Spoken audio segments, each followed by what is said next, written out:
Bienvenue à la Convention nationale de jeunesse pour Christ à Lambaréné, JPC 2026. Nous sommes dans un parcours où nous découvrons, nous redécouvrons, où nous rentrons en connaissance de notre identité en Christ. Qui est Dieu?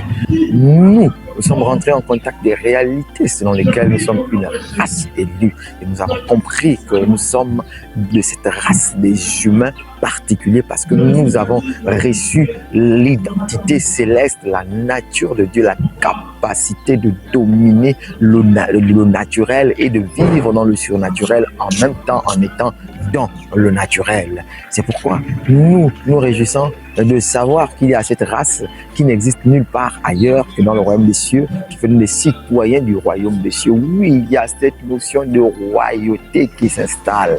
Alors, nous avons compris au travers des enseignements qui ont été donnés encore pendant ces jours, que nous sommes un sacerdoce royal, que nous appartenons à la famille royale de Dieu. Nous sommes appelés à la royauté.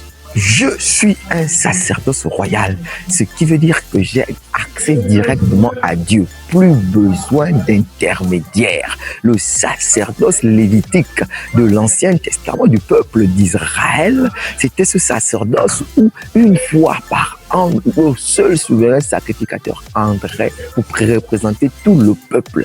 Une seule fois par an, et au prix des milliers et des milliers de sacrifices des bêtes.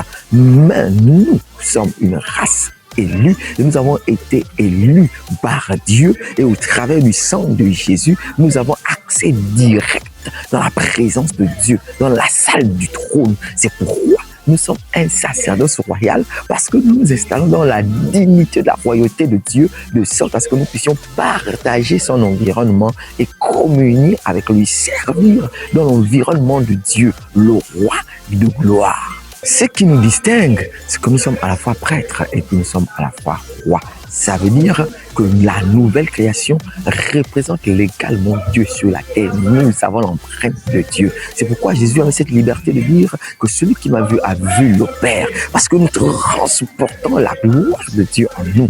Et la Bible nous dit que nous sommes l'habitation de Dieu en esprit. Donc là où le Dieu de gloire se trouve, son règne se trouve, son royaume se trouve, et nous aussi nous y trouvons. C'est ce qui fait la particularité de cette nouvelle race que nous sommes, et nous avons la responsabilité de révéler Dieu, de le manifester et de le faire connaître à toute l'humanité. C'est pourquoi nous avons la liberté d'annoncer à ceux qui ne connaissent pas encore le Seigneur Jésus-Christ qu'il les aime et qu'il a un plan parfait pour eux et qu'il a la capacité de les transférer du royaume des ténèbres au royaume du Fils de son amour, comme la Bible le déclare. Nous sommes un sacerdoce royal, nous sommes les représentants du Dieu des cieux sur la terre et nous manifestons sa domination, son autorité et sa puissance à tous les niveaux. Ce qui voudrait dire que ceux qui sont habilités à faire des choses d'une manière correctement excellente, ce sont la nouvelle création, l'enfant de Dieu qui est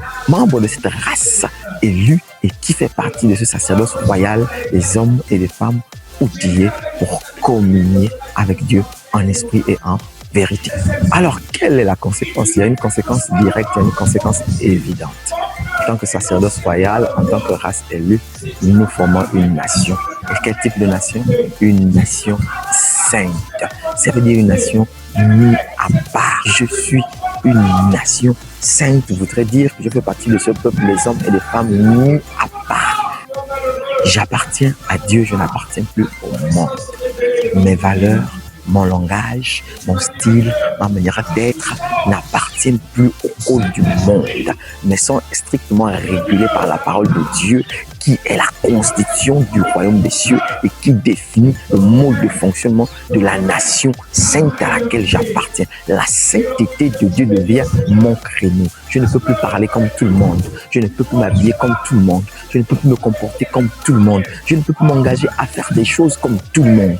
Tout ce que je fais est régi par la parole de Dieu dans l'optique d'honorer celui pour qui et par qui je vis. Et c'est ça le défi de cette convention, amener la jeunesse que nous sommes à saisir la quintessence de cette identité et à la manifester jour après jour.